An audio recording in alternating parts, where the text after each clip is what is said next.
House that I'm not going to flourish a dramatic poster that upsets the people opposite me.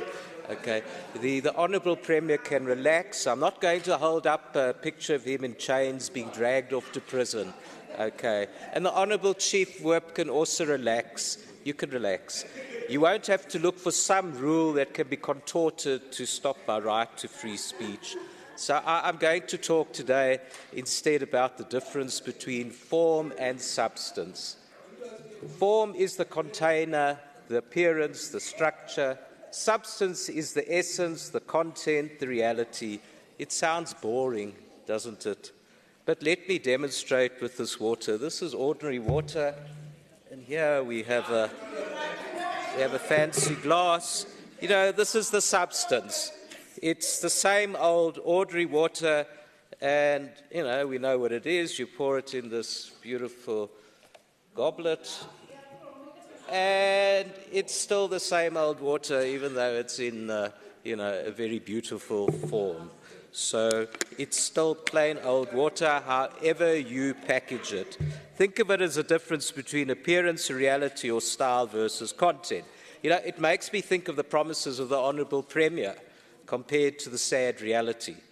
Let us take corruption. Here we get lots of talk, but little real action where it counts. You know, how can it be that after all the anti-corruption talk, 7 out of 19 senior managers, which is 37%, have been categorized or high risk or failed the lifestyle audit? And I think this shows you how deeply embedded corruption is in this administration. Now, the Honourable Premier has now announced quite a big reshuffle. I want him to be more specific. You know, who are the 3 heads of departments that failed their lifestyle audits? We need to know. You've done a general reshuffle, but this can't be the end of the story. Are they going to get a golden handshake? Are they going to be redeployed elsewhere? And what further action is going to be taken to them because they failed this audit and clearly up to no good?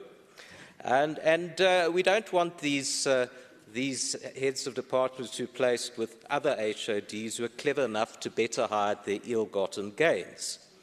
Now, the Honourable Premier announced the release of 47 out of 177 forensic investigation reports, but I want to tell you, you can tell that these are mainly the small fish because they only involve the loss of 3.4 million rand in total.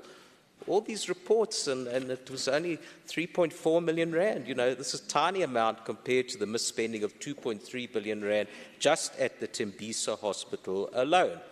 And, of course, you can compare it to the 430 million rand to clean schools that didn't need to be cleaned during COVID. Whose responsibility was that? And you all know who was then the MEC of the education at that time.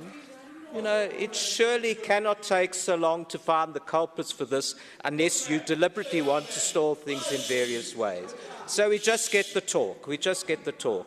You know, Nasia Spani really hasn't made a big dent in unemployment. There are 160,000 more jobless people now than when it was launched 2 years ago.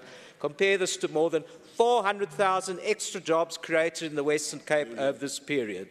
They have half the size of our population, so it is even more impressive compared to the continuing loss of jobs in Gauteng. So this is what you get when you have real substance, not big talk that hides the reality. Now, Gauteng needs to do what the DA is doing in the Western Cape.